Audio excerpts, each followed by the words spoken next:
Pessoal, bom dia, boa tarde, boa noite, dependendo da hora que você estiver vendo o nosso vídeo.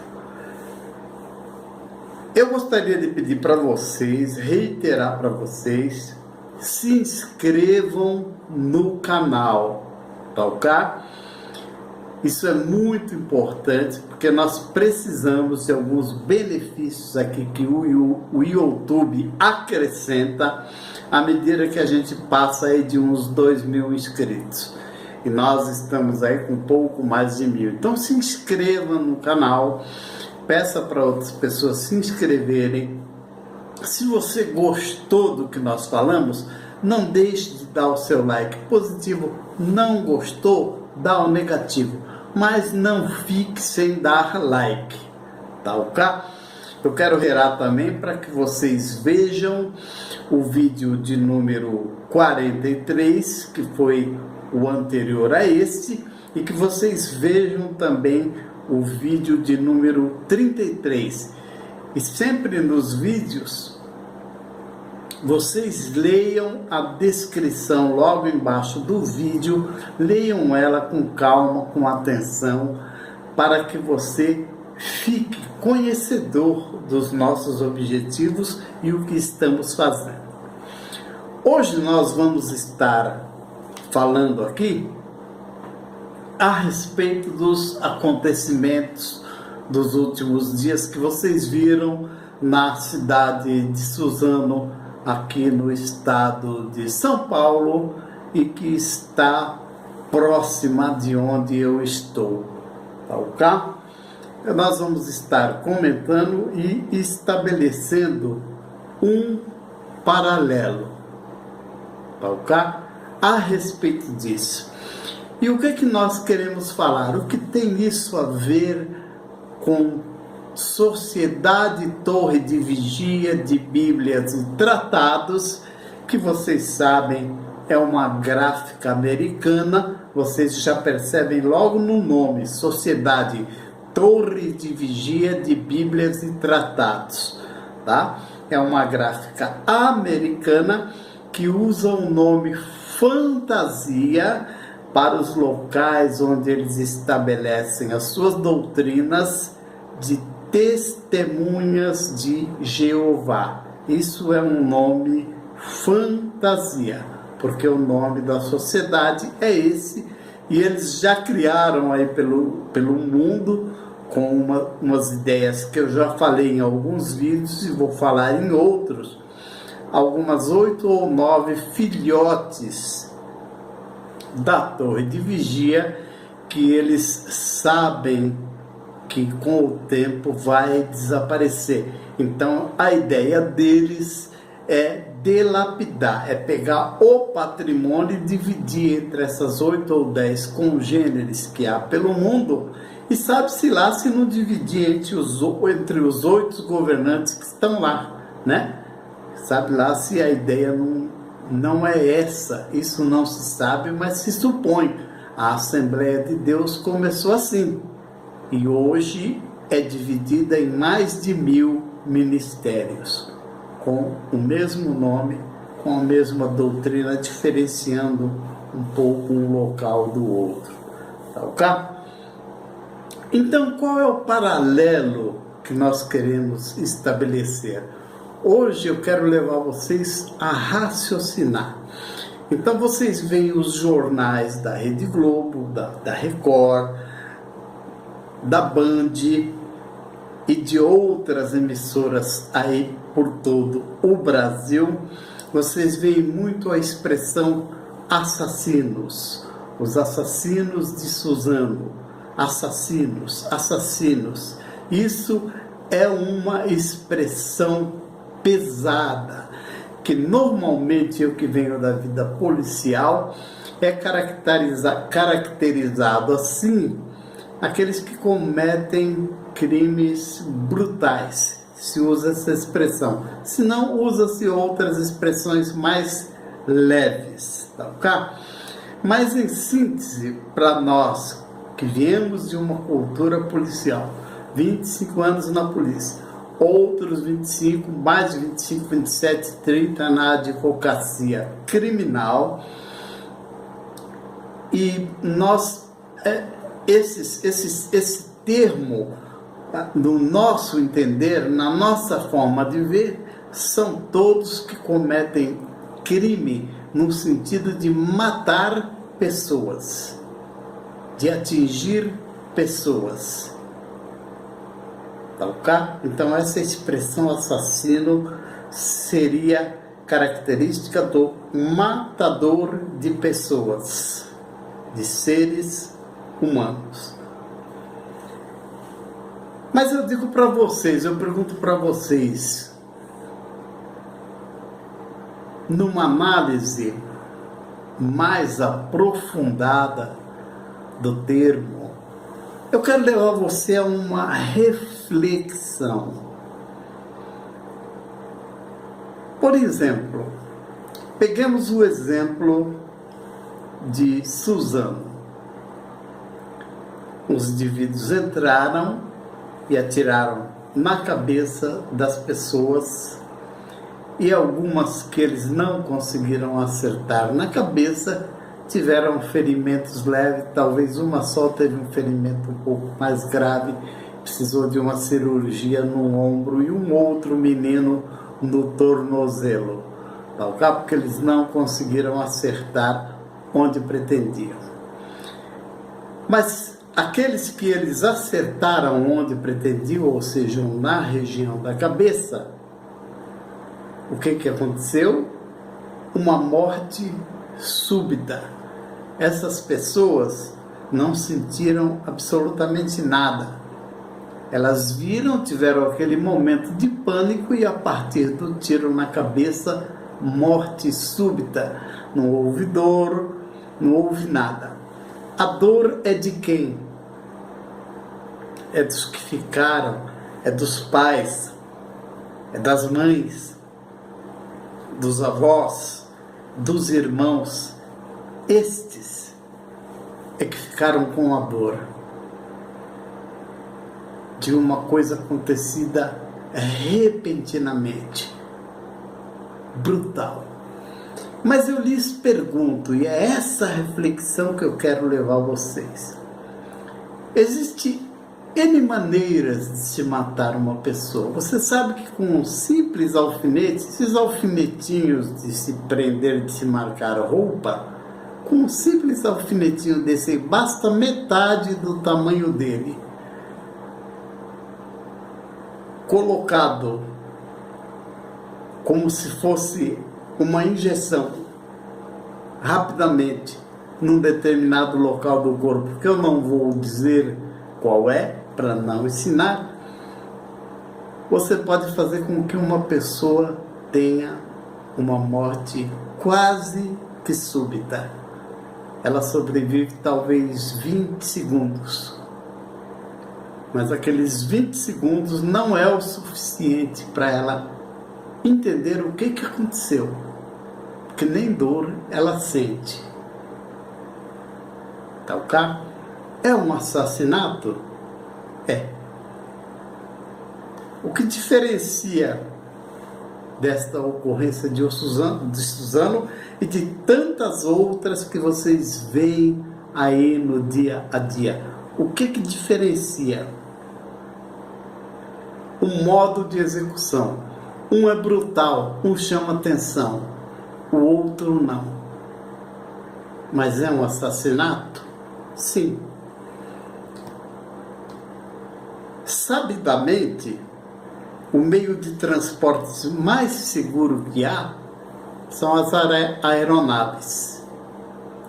Nossa, o problema é que quando uma aeronave cai, o estardalhaço é imenso, que se perdem ali 150, 200, até 300 pessoas num mesmo momento. Ok? Então, há um estardalhaço, mas é o meio mais seguro de transporte que existe. Então, vocês vejam que tem coisas que as pessoas normalmente elas não pensam. Então, por que eu estou estabelecendo isso? esses meios de execução, tal qual eu exemplifiquei para vocês, o de Suzano, e um meio com um simples alfinete, e tantos outros há, tá? Há muitos outros. São assassinatos, são catalogados como assassinatos. Mas e aqueles meios em que você tira o chão de uma pessoa?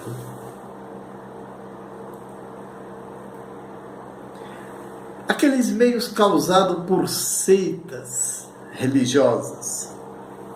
E hoje, especificamente, eu falo das testemunhas de Jeová.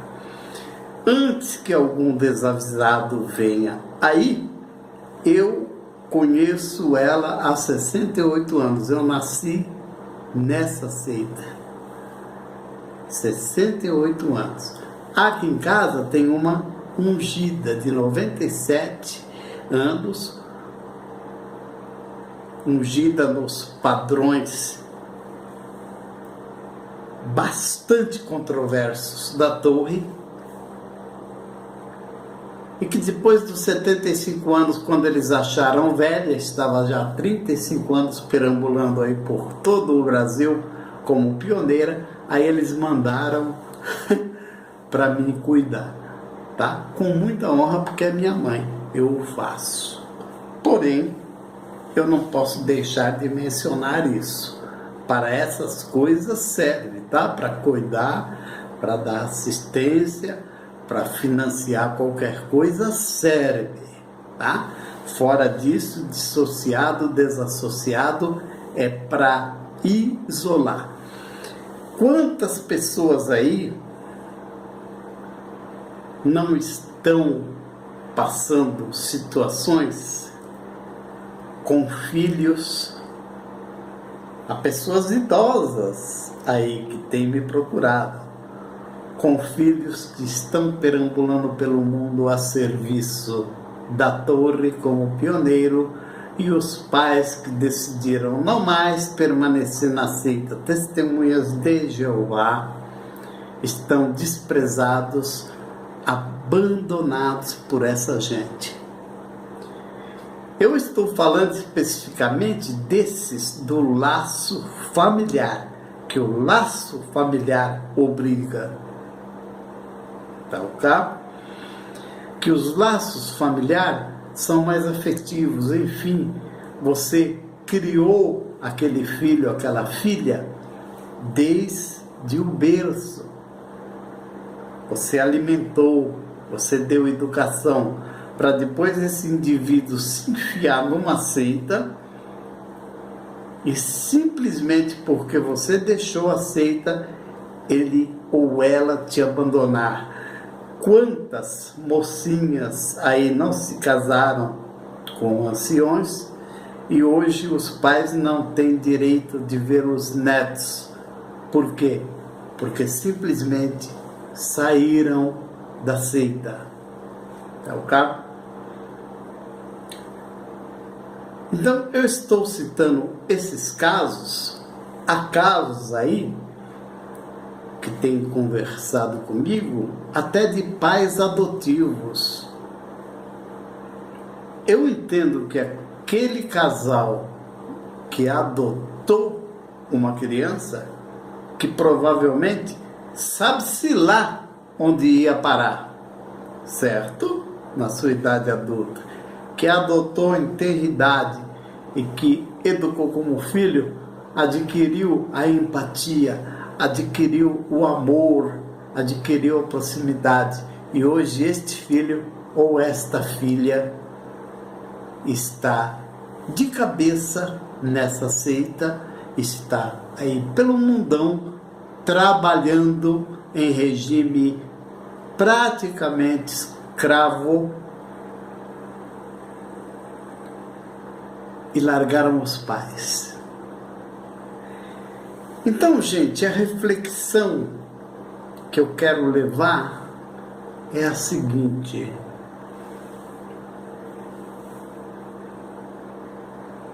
Vamos considerar ainda as pessoas que morreram internado num hospital ou numa UTI porque não foi lhes permitido ministrar sangue. Tem muitos. Eu pessoalmente conheci um caso que a pessoa fez transplante e simplesmente pelo fato de ter feito transplante, ela passou a ser olhada com desconfiança pelos integrantes da seita. E essa pessoa acabou praticamente estando lá dentro, sendo um caso inédito, ao meu ver, uma desassociada ou dissociada, entre aspas, porque lá dentro ninguém tomava conhecimento dela, porque fez um transplante de medula óssea. E essa pessoa acabou morrendo com o tempo, não do transplante, não da doença, provavelmente corroída por um desgosto, que há pessoas que não superam, não têm um treinamento para superar.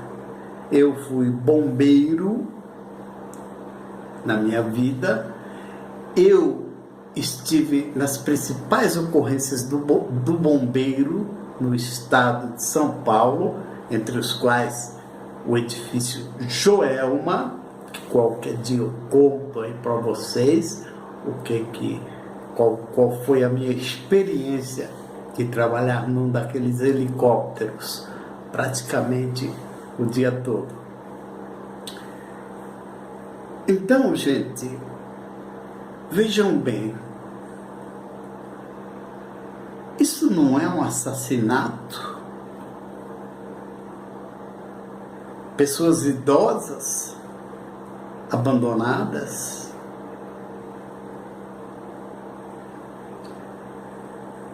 pessoas que agonizaram numa UTI, não foi feita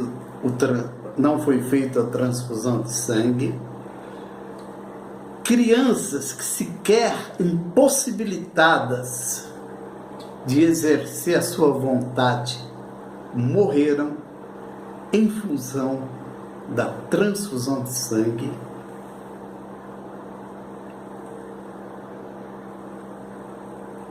O que difere esse tipo de ocorrência do que aconteceu em Suzano? Porque os de Suzanos repetidamente é dito assassinos, assassinos, assassinos que o são, mas porque os que praticam essas coisas, usando de seitas, eu estou falando das testemunhas de Jeová, por que esses não são assassinos? Ora, eu te digo que eles são mais assassinos do que os de Suzano, porque os de Suzano provocaram estardalhaço e morte súbita. Quem fica sofrendo são os parentes, que é difícil isso daí. Há pessoas aí que a vida dela acaba, porque também ela não conhece a Deus, porque quem conhece a Deus não tem a sua vida fundamentada em pessoas, e sim em Deus. Então, gente, o que difere? Se nós analisarmos fria e calculisticamente como tem que ser, quem é mais assassino? Esses que fizeram isso em Suzano e os que vocês veem nas reportagens policiais todos os dias, ou aquele que comete a mesma coisa, mas entra o requinte do sofrimento da pessoa que vai morrer. É o caso das pessoas que morrem agonizando por dias, meses, talvez numa UTI, pela questão do sangue, ou de um transplante, que também não é bem visto.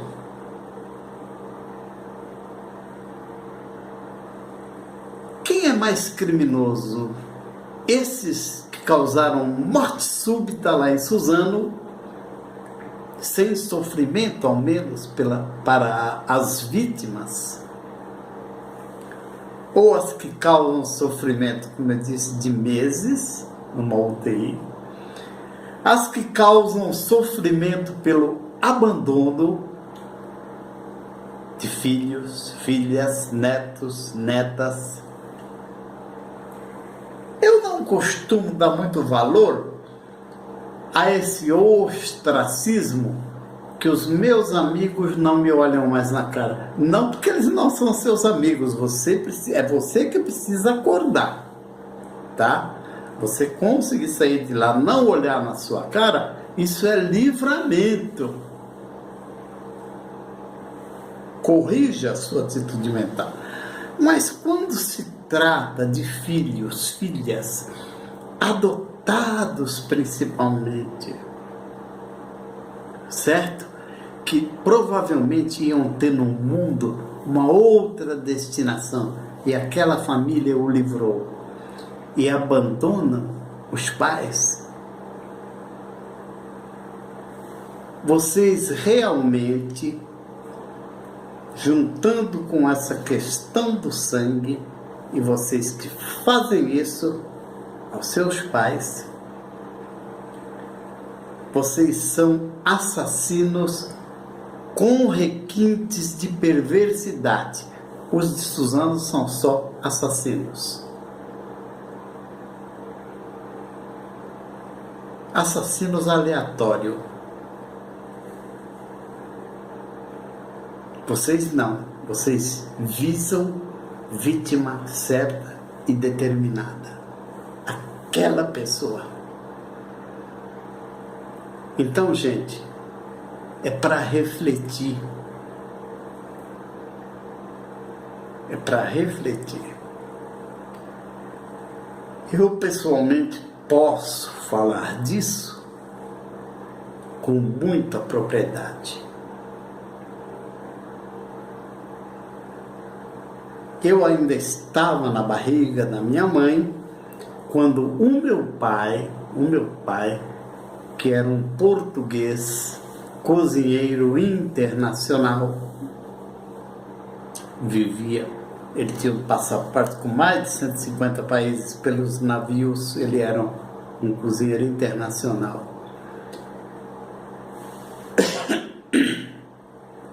Desculpa. Ele se casou com a minha mãe.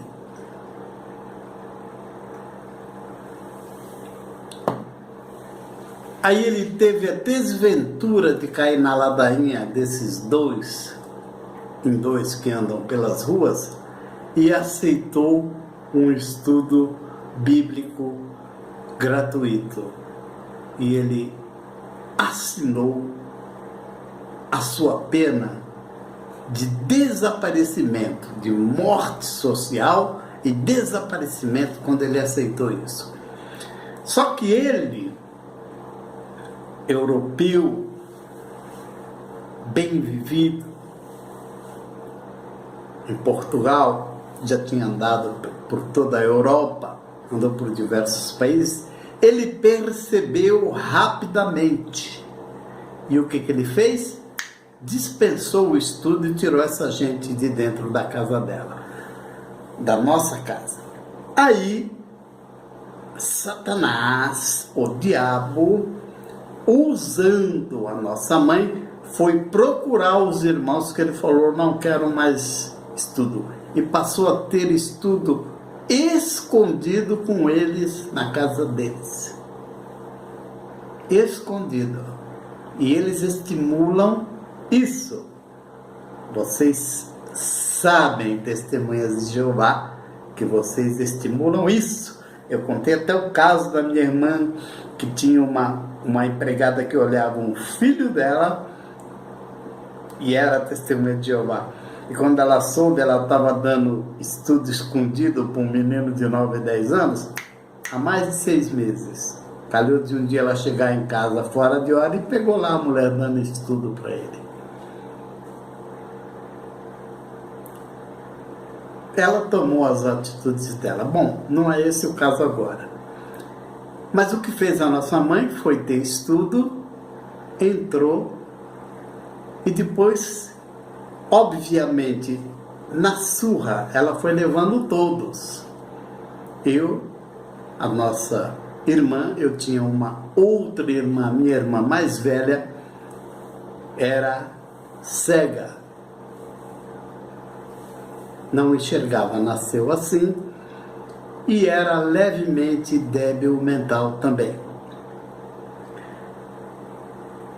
E a partir de que ela entrou nisso daí, ela batia, mas batia muito, inclusive na nossa irmã cega e doente mental. Ela batia muito em nós. E nós fomos afinando na religião. E ele, que ficava viajando, às vezes 2 meses aí pelo mundo, quando ele aparecia, passava uma semana em casa, tudo era feito às escondidas dele. Até que, de repente, e eu presenciei ela sendo orientada por anciãos. Ora, se ele viaja 2 meses sem aparecer em casa, é óbvio que ele tem contato com outras mulheres. Então a irmã pode dissuadi-lo, pode dispensá-lo.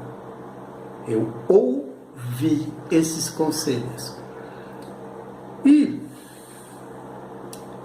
obviamente, na época, eu já compreendia. A minha mãe era muito bonita. Já tinha tido 4 filhos, mas era muito bonita. Eu percebia pelos olhares lânguidos dos irmãos,